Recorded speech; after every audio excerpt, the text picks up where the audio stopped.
we ought to change the way we talk about this, because we talk about work-life balance.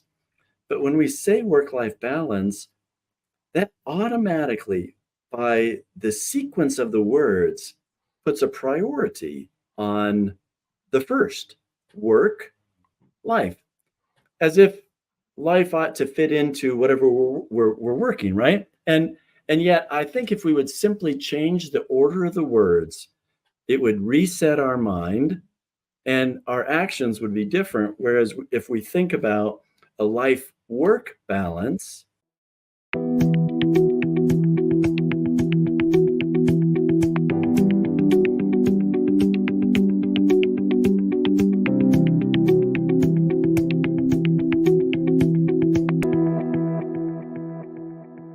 welcome to the podcast today, Mr. Scott Margason, and I'm pleased to have this opportunity to have a wide-ranging discussion with Scott regarding business leadership, because he has more than 30 years of experience as a consulting partner working with senior leaders across the globe with at least half of the Fortune 500, probably more.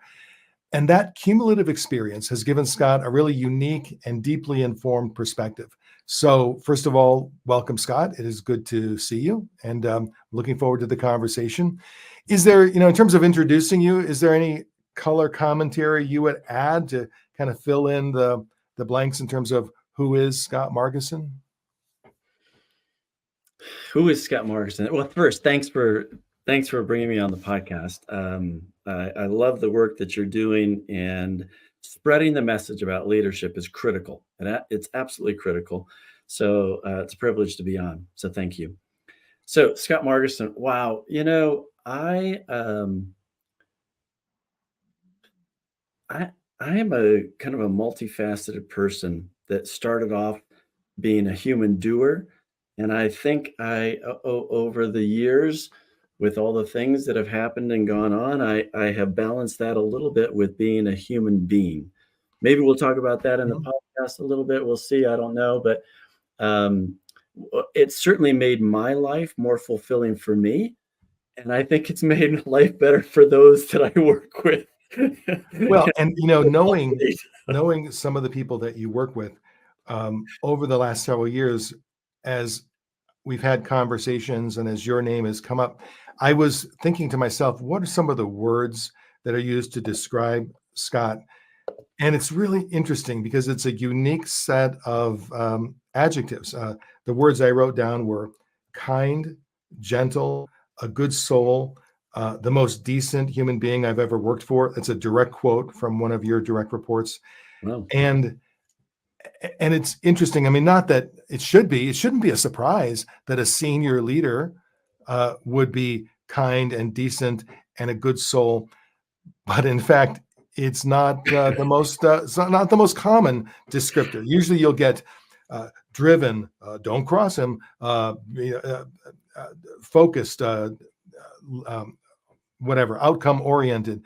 So, how have you managed to be so, I'll use the word decent. How have you managed to be such a decent human being and grow a successful leadership career in a very challenging competitive business? Well, there's not a single answer to that, but a couple things come to mind. First,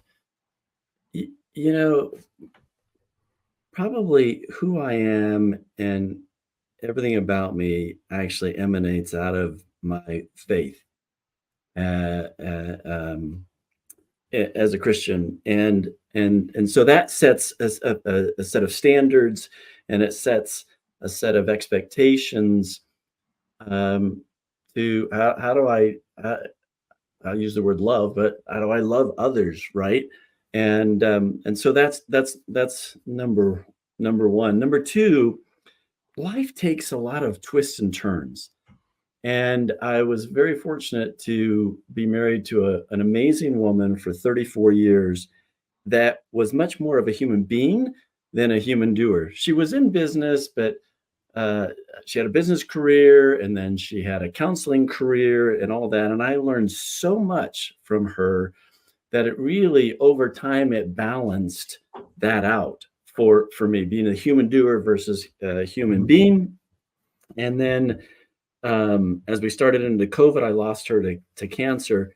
And that just the last 4 years have crystallized for me that connection between my head and my heart.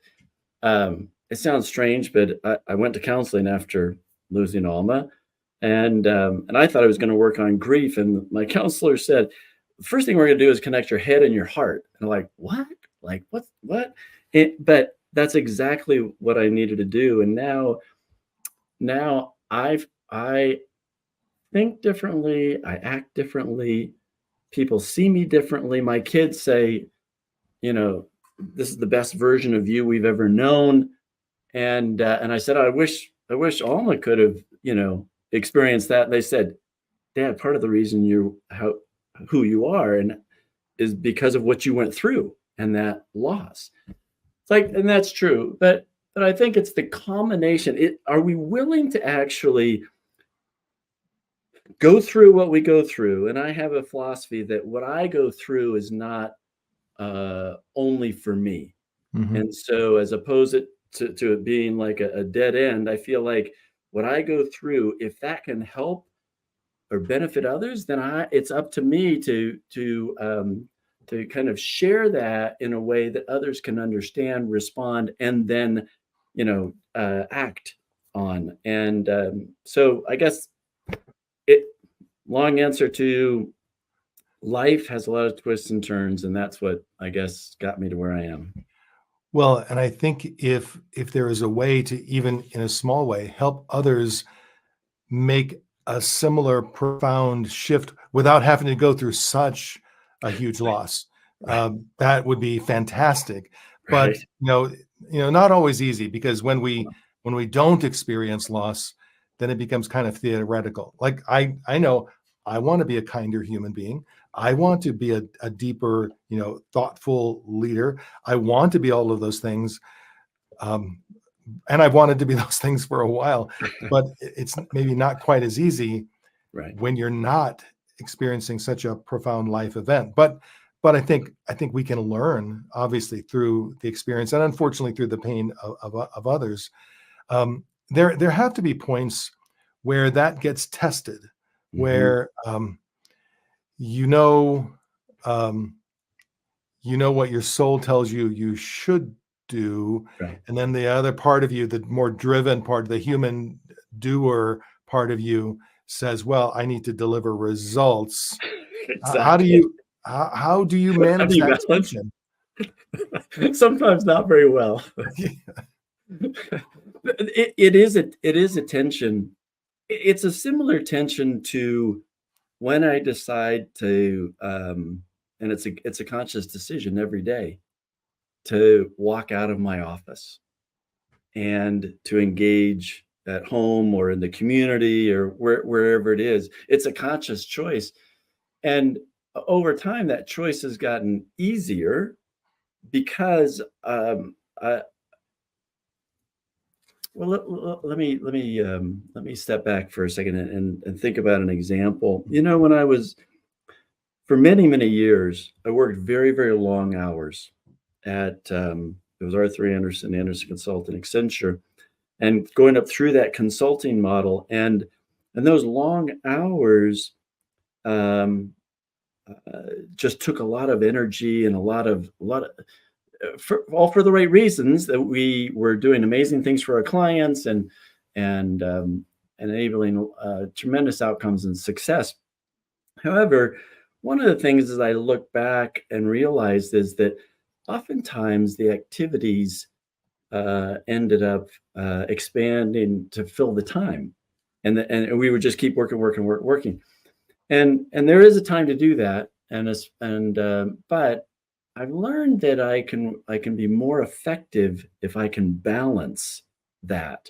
And so it's a conscious choice. Like if I stay up all night working on something, I'm pretty well shot the next day because I'm not 22 years old coming out of college pulling all-nighters, whatever. And yet my freshest thinking is when I've had a good night's sleep, and that's when I'm most creative, I'm sharpest, and I'm a morning person.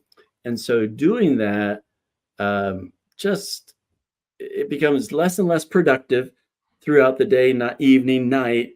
And then the next day is less productive. And it's like, if I would have just stopped, gone to bed, I would have been Mhm. much clearer in my thinking to do that. One other story, um, in my career at Accenture, the partners came and said, "Hey, we really want you to do strategy consulting. You have the right mind and you have the right, ability to communicate with clients and you're strategic and that sort of thing." And I said, "Let me consider that." And so I thought about it, and there were a couple of things that really kind of weighed in on that. Number one, I wanted to have a family. I got married, I wanted to have kids, and I wanted to and the strategists were typically on the road at least 5 and sometimes 6 or 7 days a week, at client sites doing super important work, but they were gone all the time. And they also billed starting at 10 hours a day. Now, this is a long time ago, so I can't speak to what Accenture is today, but they started billing at 10 hours a day, not 8 hours a day like the regular consultants, IT consultants. And so my wife and I, we decided that I was not going to do that. And what that meant was that took me off a very fast partner track and moved me onto a slower track. And so there were trade-offs.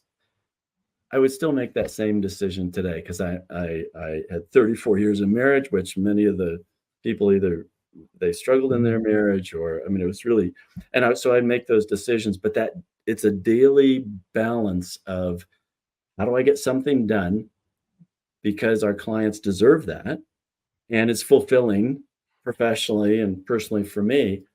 And yet, how do I engage with people, the people I work with, the people I serve, my family, my community? It's just and it ebbs and flows.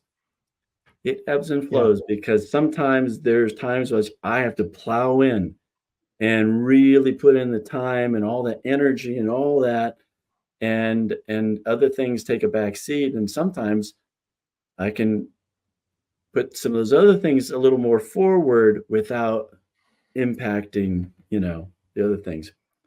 Man, if there's any wisdom I wish I could have imparted in my past self in my 20s and early 30s, it's exactly what you described. I mean, the fact that you were able to make that hard decision, um, and be at peace with it. I mean, understand why you were making that decision.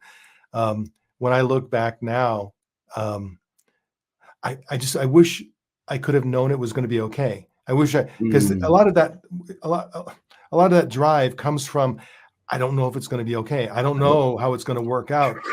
right, I want to dance faster and faster and faster, right, and then, right. you- And I but want to progress, and I want to make a good absolutely, living for my family, for like all those good yeah. reasons.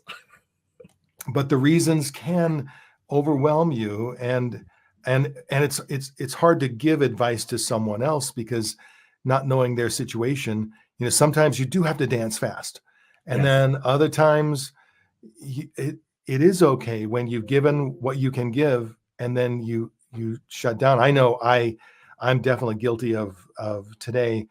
um, I'll work, into the evening, and I won't even recognize how slow my brain has become. Like I'm just, barely making progress, like working on a PowerPoint deck or something. And you go, a slide, okay, That's then like- another slide, and right. and and then you put it away and wake up the next morning, and it's bam, bam, bam, bam, bam, not only faster but definitely better. Better.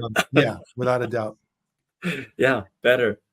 Dan, what you're referring to is I think it's there. We have to change the way we talk about this because we talk about work-life balance, but when we say work-life balance, that automatically, by the sequence of the words, puts a priority on the first work life, as if life ought to fit into whatever we're working, right? And yet, I think if we would simply change the order of the words, it would reset our mind and our actions would be different. Whereas if we think about a life work balance, then we're making these decisions that we just talked about.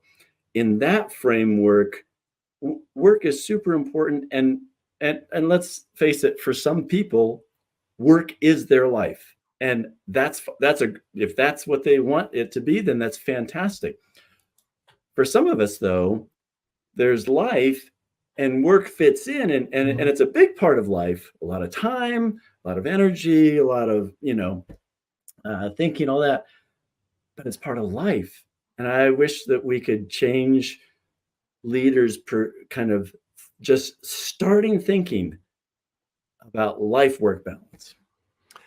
And you're right. It's a simple but potentially really profound shift if life is first, and then work has an important role. Clearly. And it does. If it keeps food on the table, if it gives us the freedom to have the life part, but life obviously for most should come first. Ideally, it's interesting. I have or had a consulting project where we were working with a client, and the client had done a needs analysis and a survey of a large group of leaders, and they'd identified all of the various training needs expressed by the leaders, and most of them had to do with productivity and accountability, and a variety of other very business oriented things. So I was tasked with reaching out to the leaders and getting the anecdotal version. So we had a list of topics. Now we were going to sort of peel the layers to see, okay, under the layer of productivity, what are you really looking for? What would really help you? Under accountability, what would really help you? So I had 40-minute conversations with over 20 leaders. And as we are having these conversations and as they get more comfortable, consistently what came up was the stress that they were under. So the need for greater productivity or productivity skills was actually just the way they were comfortable talking about, I don't seem to have enough time. I need to find a way to get more done in the time that I have. And then we would have a conversation about the stress they were under, the challenges they were facing. And at the end of all the conversations, I came away with a sense that what this group of leaders actually needs is more coping mechanisms, more ability to manage the day-to-day stress, and permission from their leadership to unplug, permission from their leadership to maybe dial it back a little, or at least be a little more human. So, I mean, you know me. What I did is I went back to their senior leadership and I said, well, here's what I'm actually observing. And their senior leadership was comfortable with helping with coping mechanisms. They were not comfortable with dialing it back. They were not comfortable with unplugging. And I thought, I'm not going to judge this, but it is fascinating. No wonder the leaders are feeling like they're on a hamster wheel and the wheel is not slowing down.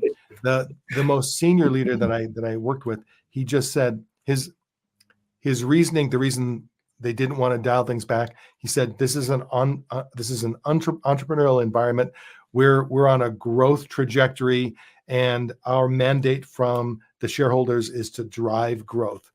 And his mental model of how you drive growth is you spin that hamster wheel faster. You do more and more and more.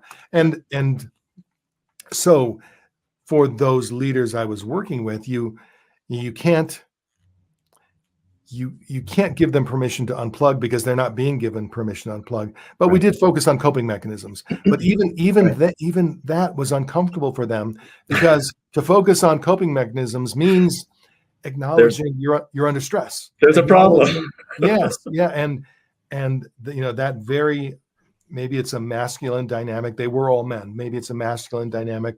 There was something about it where they just were not comfortable saying, yeah, we're a little overwhelmed, and we could use some help. So in the end, we did some good things for them, but I still walked away feeling like we didn't do the profound thing for them. We more like worked around the edges, so to speak. And think about everybody that goes on vacation, and I count me in. I'm guilty as charged. It is very difficult to unplug. Oh, let me just check the email. Let me just check. Oh, this has to keep going while I'm gone, and some of that's absolutely true, and most of it is my choice, and maybe my either desire to have control, or I haven't developed the people who are taking care of things while I'm gone, but it still comes back to me and the choice that I make.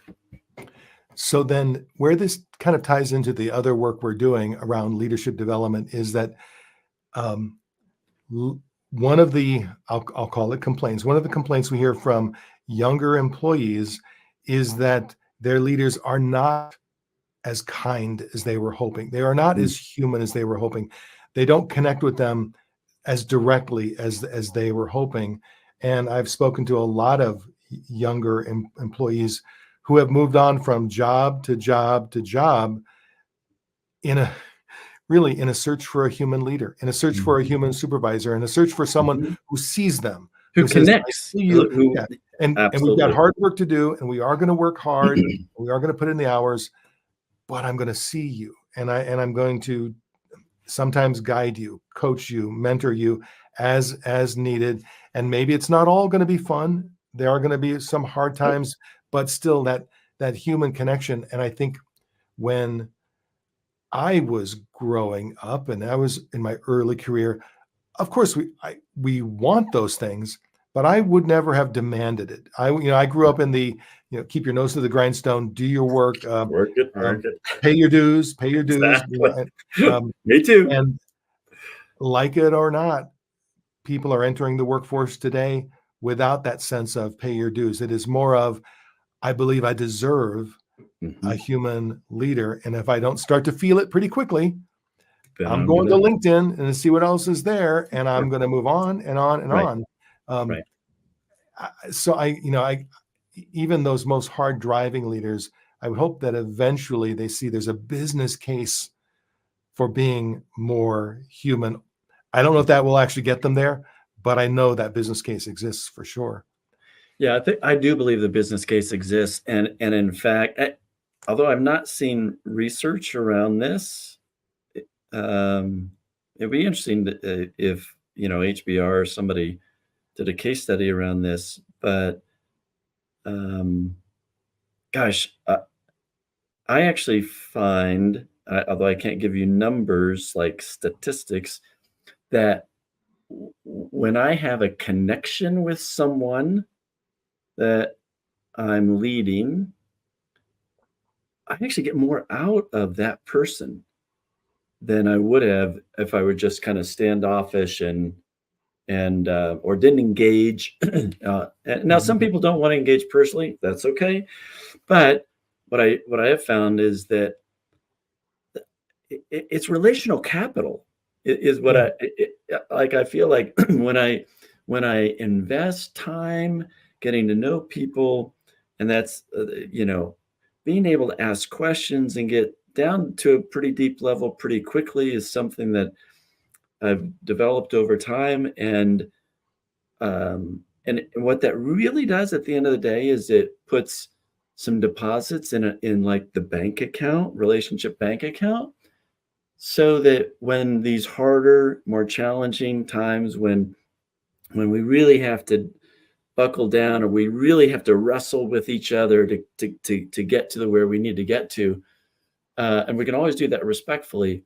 um, it's easier to withdraw out of an account that has something in it. Well, and also I think it's probably true that everyone wants that human connection. It just looks different for some people. It may Agreed. not look like it does. If you use like the disc behavioral model, Mhm. some people are very high eyes, very interactive, very expressive, very much want to go out for dinner, or very much want to Right. sit for a meal, or very much want to have the like what we would consider to be typical social interactions. Sure. But at the same time, there are those high C, high S individuals Mhm. who I'm certain they still want the connection, but it's going to look different for them. Very much. I can remember times where I've sat working on a project side by side with another engineer back, Mm. when I was in an engineering role, and the kind of connections that we ultimately developed, probably it wouldn't look like a human connection to someone else, but it was us sitting at a table working through problems, and we found ourselves really enjoying that, enjoying the fact that we could have conversations, we could focus on an actual tangible issue, um, and it ends up being a very human connection. It just looks different for Right. for, for some people, um, Absolutely.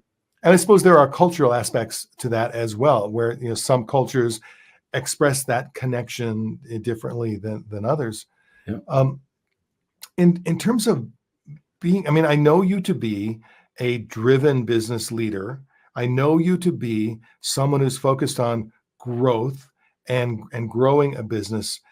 And so there have to be, I'm guessing that there have to be times when who you are as a human does meet up with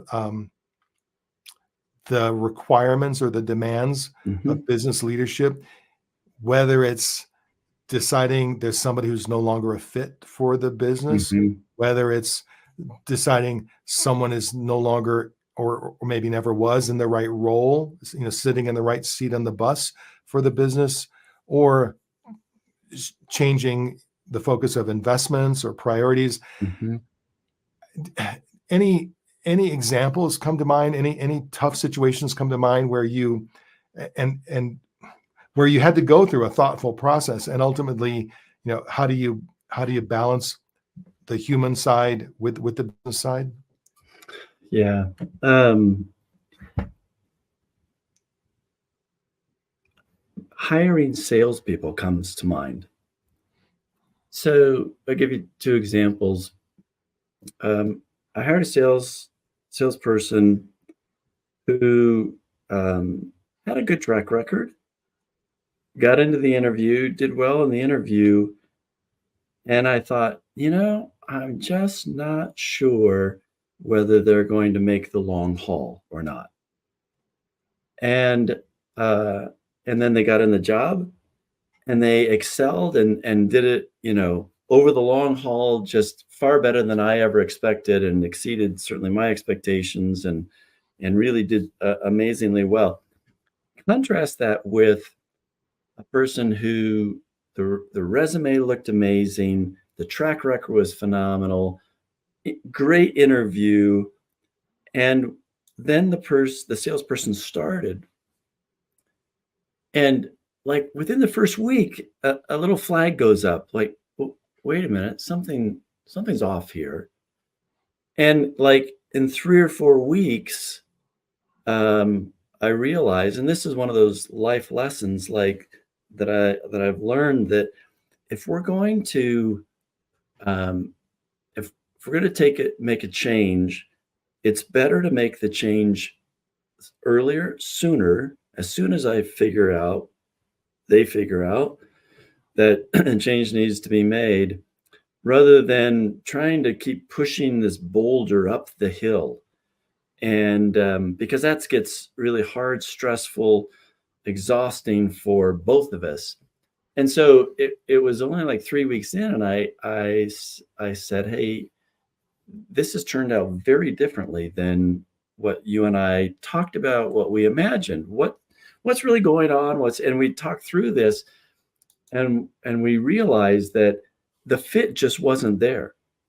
Now, I take responsibility for that, because when I'm hiring people, it's my responsibility to teach, to make sure it's clear what the expectations are, and who we are and how we work and what we do, and all that sort of thing.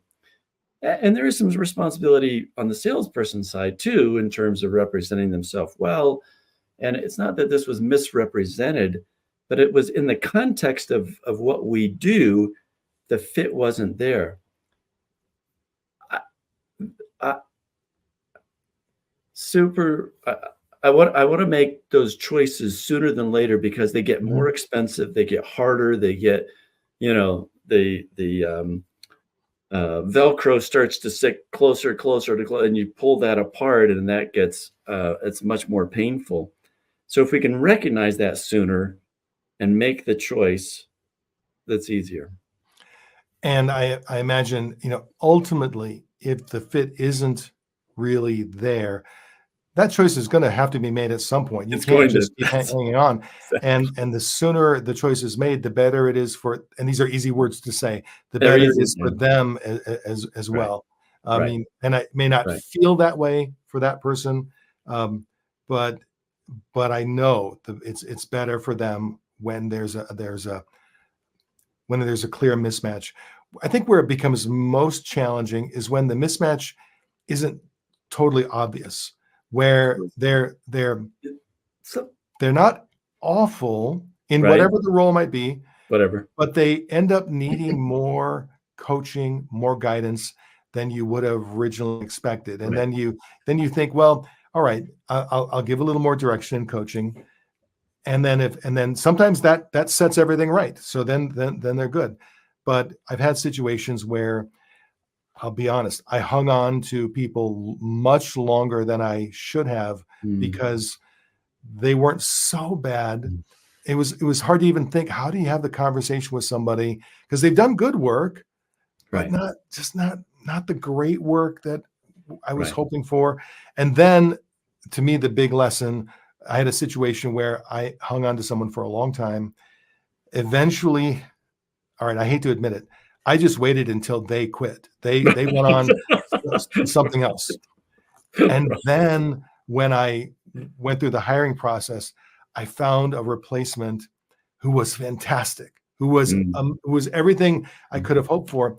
And I found myself thinking, I spent 2 years without this. Why? Yeah. What a huge opportunity loss for. Yeah. And then it turns out the person that I did not fire, they moved on to a much better career for them. They It was were happier. they They made were more productive. They were they made a shift. contributing. They decided, this isn't right for me. I'm taking another direction. They were much happier. Mhm. Everyone was much happier. And I remember expressing this story to my wife, and she said, sometimes your partner can be more direct with you than anybody else. Of course. And she said, what surprises me is you talk all the time about leadership. Where was the leadership in that? You sound more like the passenger. You waited until that person moved on. You waited until someone else, showed up who was a lot better. You sort of were a passenger on that train. And she's not wrong. She's not wrong. Yes, it's Could have true. been a little more gracious, could have been a little more kind in the way it's expressed, but definitely not wrong in that Yes, observation. that's true. And we all need people, whether it's our Yeah. partner or it's our coworker, it's our, leader.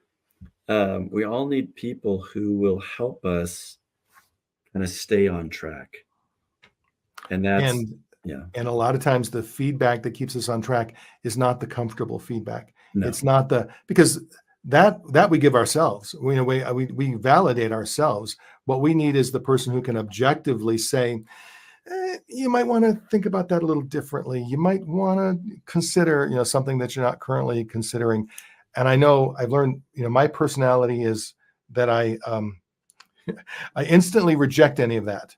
And at least I've learned that because I used to not have that self-awareness. I used to just reject and right. then validate my rejection. At least now I recognize, okay, so you did the thing that you do. Now let's back up, take a breath, Yeah. and reconsider the potential wisdom in that comment. Have you made any big mistakes that you've learned from? I mean, any things that others might, learn from your mistakes? A lot of mistakes. What would others learn from?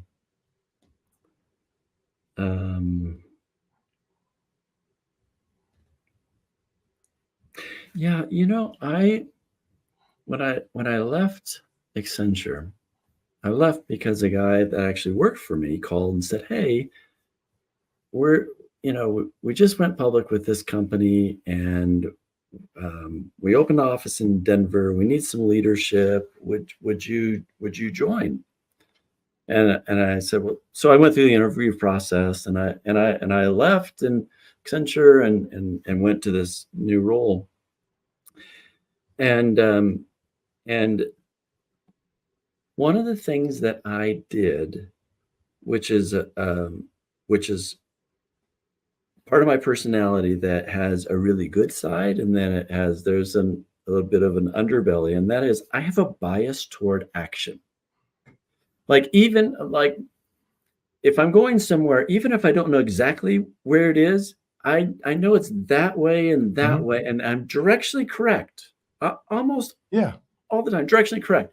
And I'll figure out along the way, is like, okay, I need to turn here and turn here, and that sort of thing, as opposed to let me stop and until I figure out the exact path, then I'll start.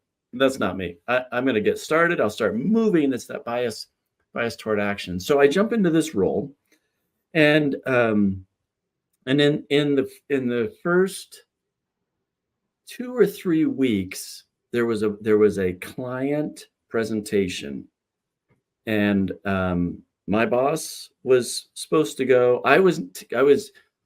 The account was his. I was taking over the account, and then his boss was going to be there. It was in California, and I saw some weather was coming into Denver, and so I said, I would feel more comfortable if I just, if we flew out tonight as opposed to tomorrow, because the meeting was, flying west. It was easy to fly in, go to the meeting, fly out. And he said, I can't fly out tonight. I'll just fly out in the morning. The weather will be fine. Well, I get out there, and he doesn't make it because of a snowstorm, right? And then I'm with his boss, and we go into this meeting. My boss is on the video call. I'm in the room. I've been introduced as the guy who's taking the account. And then the CEO of this organization, a large computer equipment organization, starts asking some very pointed questions. I didn't know the answers. And my boss back in Denver wasn't jumping in to say, hey, Scott just joined, and we're getting him up to speed. Let me tell you what there was silence. Wow. Silence. Wow. And I'm trying to, navigate through this situation. Well, the boss's boss is right there sitting like, he's looking at me going, what, like. So the lesson is, even though I may have a bias toward action, tempering that and pacing it such that I am positioned to be successful as I navigate into that. Because the reality is, I said, hey, I really want to go to this meeting. It's going to be in my account. I really want to go. I wasn't going to go. And my boss said, well, I guess it makes sense. You're going to be taking over the account. And that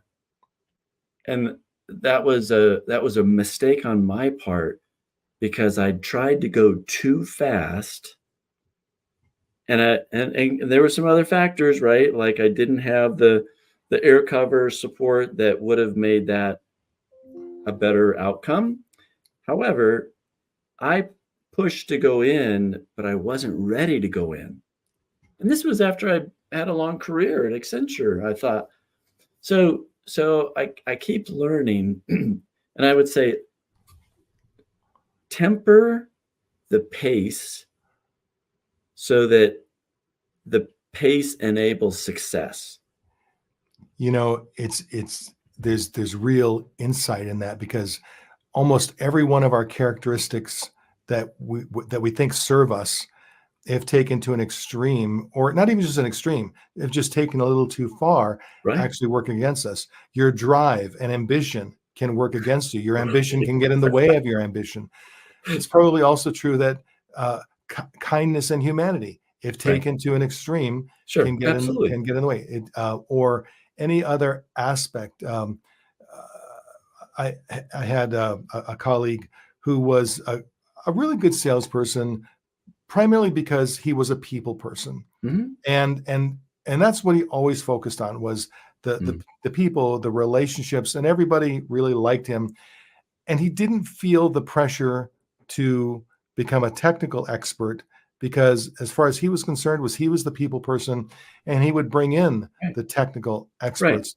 But there did come a point where that began to limit Mhm. who he was, and it began to limit his So career progress so true. because as he looked at other positions, as he looked at growing in the business, he was not going to get he was not going to be getting a Mm-mm. promotion to a management role because he was viewed as the people guy. Right. And the people that were getting promoted were the people slash technology. They had The like balance the of double strengths. absolutely. And so I again, it's one of those lessons that I wish someone had tapped me on the shoulder 20 or 30 years ago and said, just moderate some of your more extreme tendencies. Don't let your ambition get in the way of your ambition. Don't let you know Right. your technical focus get in the way, because sometimes it's not all about the tech. Sometimes Right. it's not all about the engineering. Sometimes it's about the people involved. And most of the time that awareness comes from experience. Mhm. But as impatient as young leaders are today, I think that anything we can do to help them learn from our experience and Yes. accelerate their development, Yes. that's going to be ultimately very helpful. How do we Um, set them up for success by helping them navigate at the appropriate pace to be able to take on and be successful? Successful for them, exactly. our company, and our clients. I was asking this question about what was like your greatest mistake as a leader that you learned from, and I asked that question a fair amount, and there was a point where something struck me because I've been thinking about myself as well, Mhm. but I had not connected some dots, and I remember this happened a few months ago. Suddenly, some dots connected where there were three major speed bumps, and they were more than Mm. speed bumps, and in every case. Um, Quick story. I'll tell you about the first one. I was working a job that I really liked. Life was good. Someone reached out to me. Basically, they headhunted me, and they said a lot of great things. They really liked me. They schmoozed me, and I'm not someone who I would think of as being susceptible to flattery, but man, I was. But it And feels good to be they courted. It oh, it feels good does. to be It feels pursued. It so feels good, and good to I left a position that was great. I liked the people, they liked me. Um, I and I I moved. I took another position. It was more money, more responsibility. It was definitely a step up, but the person I was reporting to was awful, and there were all kinds of awful things. So now, fast Right. forward many years later, I'm in a position as the head of the board for a small school, and we had to hire a new director for the small school. And um, we were interviewing a lot of candidates, and one particular candidate, I realize now, I didn't realize it at the time, Mm. totally schmoozed me. He was he had done his research on who I was. He Mhm. had so many great kind things to say, and I really liked him. But Right. as I look back, I liked him because he liked me. I Yeah. liked him because and he was, looking back, it now seems obvious, but it wasn't obvious to me at the time. And it was a wrong hiring decision. We hired the wrong person, and we hired it at my insistence. I really sold him to the rest of the board Mm. members because I thought, yeah, this is the right This is guy. the guy. And long story short, ended up being really a not good thing at all. And then it happened again in the last 10 years. And as I was thinking about this and I connected those three dots, I realized I am much more susceptible to that kind of schmoozing than I Mm. ever would have thought. And I Mm. don't know what it means about me. I don't know what it says about me, but I think connecting those dots is important for me so that going into the future, and it hasn't happened recently. So either either um, well, for either I'm not deserving of this kind of flattery that I was receiving, or for whatever reason it hasn't happened, or maybe I am more aware of it now. So those types of people who might do that aren't doing it. Who knows? But I think each of us as a leader is on a journey where we're trying things out. And I, similar to you, I have a bias toward trying, Yes. bias toward doing. Step in this direction. If it doesn't work, step in another direction. And so maybe all of us, the more we step, the more we try, the more we do, ultimately the more that we learn. But it was just interesting to me that even at this age, I can have a sudden revelation, like, oh yeah, I was worked. I was worked, and now I can learn from that and go on. So the growth doesn't stop. The evolution doesn't stop. There's no point at which we like arrive at the peak, and now we are the ultimate evolved leader. It's true. It's true. And I believe as human beings, we're wired for connection. It's like how we're created. And many of us, I certainly was, and I still am. I want to be liked. And one of my bosses said, "Scott, it's fine to be liked, but it's better to be respected." And I thought that was a very interesting point. Now, does that respect come from doing things that are dislikable? That doesn't have Probably to be. not.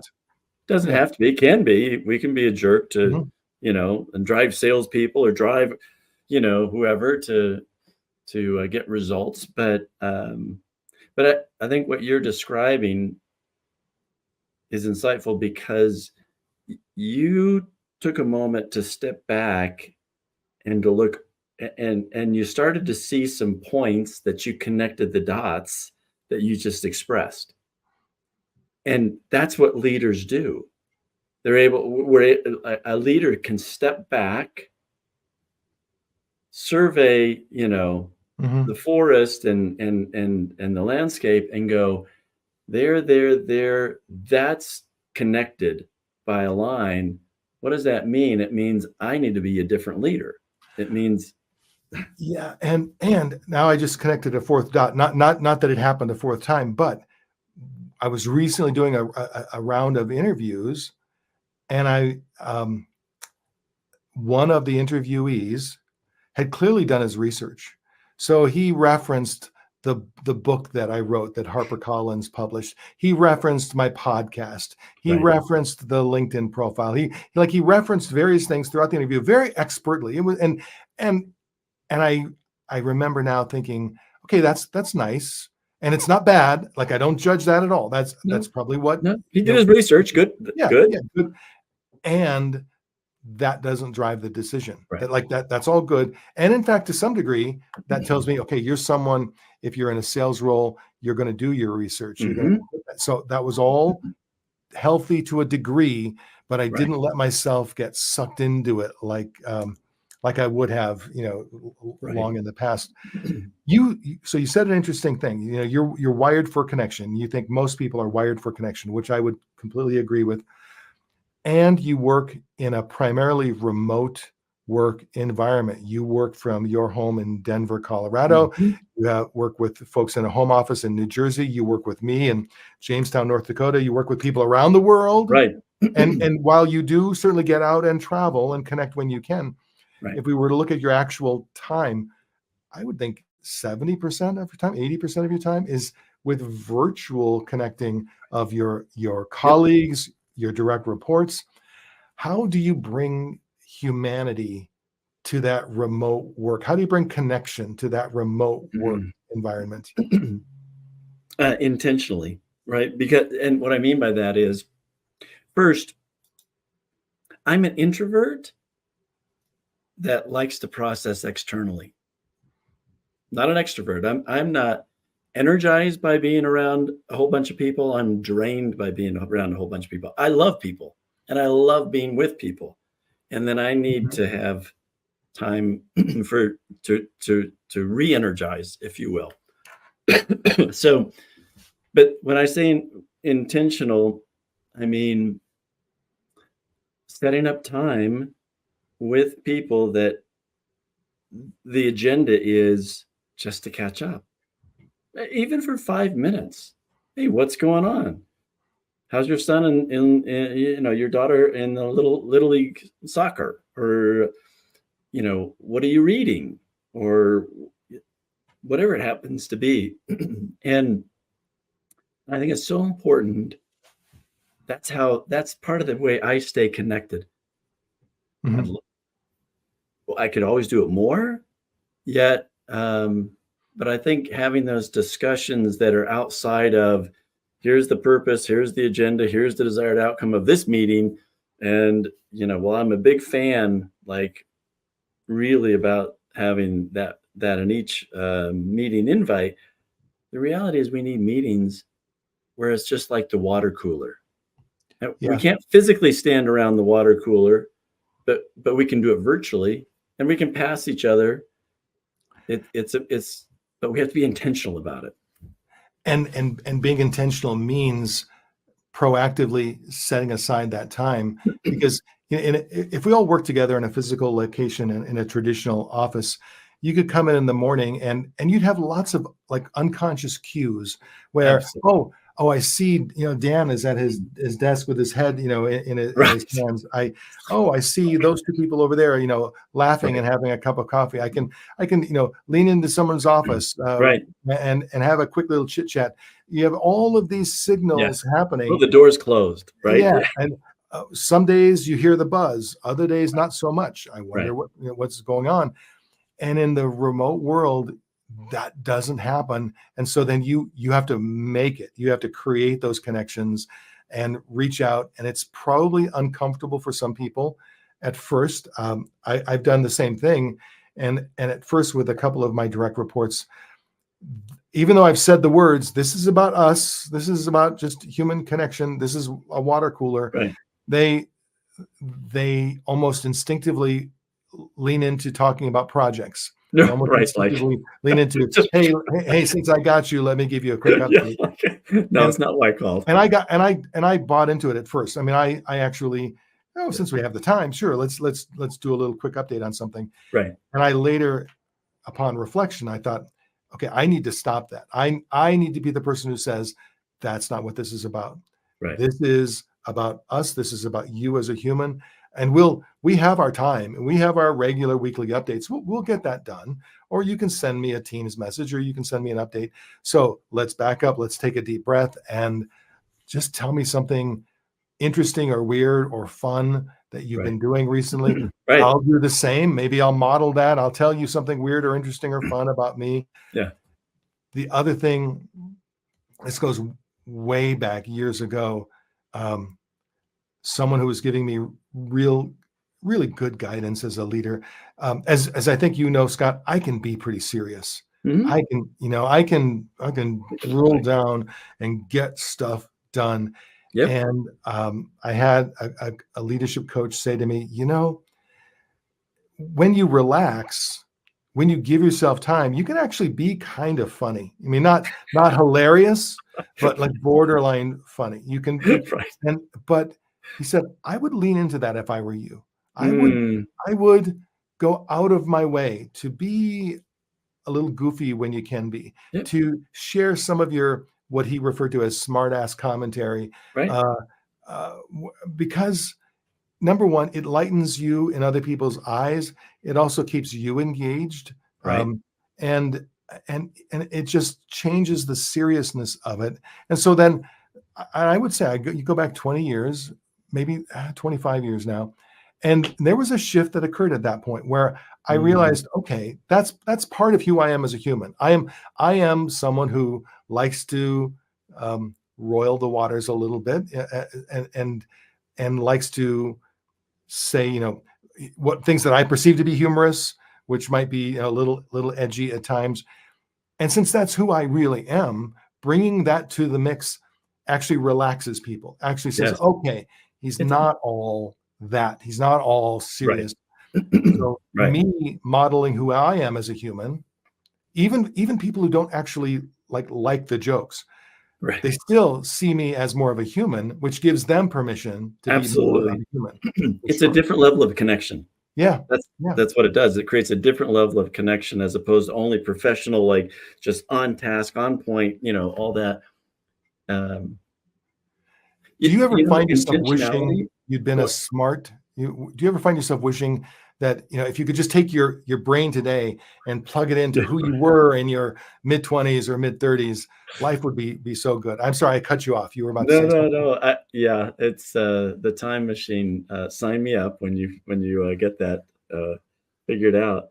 No, I was thinking about just going back to intentionality. Besides those non or just um, personal transparency calls, or interactions, being intentional about bringing people along, like bringing someone into a client meeting just to observe or to participate, right? And it's a way for leaders to model, for me to model, like how to navigate, different client situations.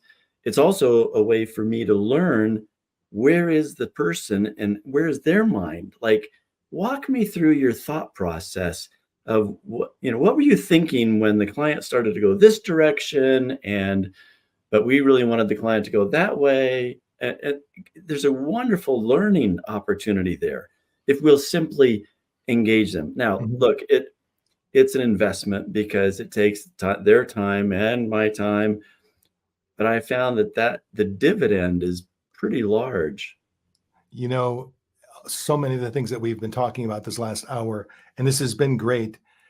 So much of it boils down to intentionally dedicating the time, Yeah. deciding it's important enough that I will give it the time, Right.